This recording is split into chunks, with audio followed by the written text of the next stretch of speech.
English Course ဆိုတာပါလေ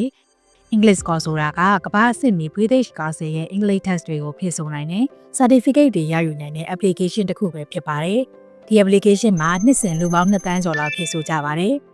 English Test တွေကိုတော့ဖုန်းတစ်လုံးရှိရုံနဲ့အချိန်မီနေရာမီဖြည့်ဆို့နိုင်မှာဖြစ်ပြီးဖြည့်ဆို့ပြီး24နာရီအတွင်းမှာပဲမိမိရဲ့ website ကိုသိရမှာဖြစ်ပါတယ်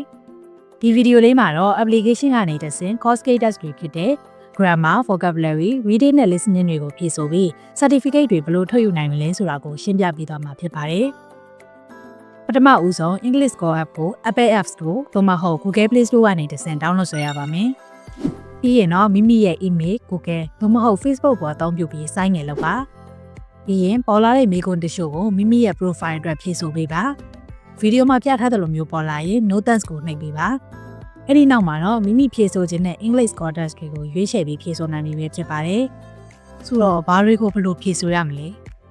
home page ရဲ့အပေါ်ဆုံးမှာတော့ course test တွေကိုမြင်ရပါလိမ့်မယ်ဒီနေရာမှာမိမိရဲ့သင်တန်းကျောင်းသို့မဟုတ်တက္ကသိုလ်စီကနေ content ကုတ်ကိုထုတ်ယူရပါမယ် BEI ကကျောင်းသားတွေအနေနဲ့ကတော့ BEI ရဲ့ student affairs မှာထုတ်ယူပြီးတော့ yes enter the contact code ဆိုတာကိုနှိပ် contact code မိမိရဲ့နာမည်အစစလုံးနဲ့နောက်ဆုံးစလုံးတို့ကိုဖြည့်ပေးရပါမယ်မိမိကျောင်းရဲ့ contact code နဲ့ဖြည့်တာဖြစ်တဲ့အတွက်ကြောင့်မိမိရဲ့ result data တွေကကျောင်းဘက်ကိုလည်းရောက်ရှိသွားမှာဖြစ်ပါတယ်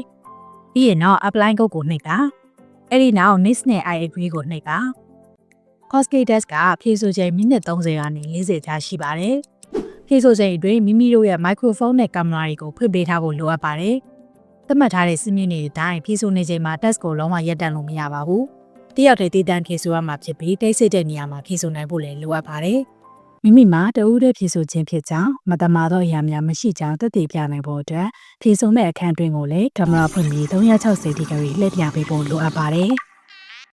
ထို့နောက် agree ကိုနှိပ်ပြီး start the test ကိုဆက်နှိပ်တာနဲ့စတင်ဖြည့်ဆို့လို့ရပါပြီ test တွေကိုဖြည့်ဆို့ပြီးရတဲ့မိမိရဲ့ရလဒ်တွေကိုချက်ချင်းသိရမှာဖြစ်ပါတယ်မိမိအနေနဲ့ speaking test နဲ့ writing test ကိုဆက်လက်ဖြည့်ဆို့နိုင်ဖို့အတွက်အမှတ်200နဲ့အထက်ရှိရပါမယ်test တွေကိုဖြည့်ဆို့ပြီးရင်မိမိရဲ့ result ကိုတော့ချက်ချင်းသိနိုင်ပေမဲ့ certificate ရဖို့ကိုတော့အချိန်တစ်ခုထိစောင့်ရပါတယ် institution ကမိမိရဲ့ test ကို review လုပ်ပြီးမိမိအတွက် certificate ကိုပြင်နေချိန်အတွင်းမှာမိမိရဲ့ app မှာပုံတွေကလိုအသိပေးချက်လေးပေါ်နေပါလိမ့်မယ်မိမိရဲ့ certificate ကိုဖြည့်ဆည်းဖို့အတွက်မိမိအနေနဲ့ complete your certificate ဆိုတာလေးကိုနှိပ်ပြီးမိမိရဲ့နာမည်အပြည့်စုံဓာတ်ပုံတို့ကိုထည့်သွင်းပေးရပါမယ်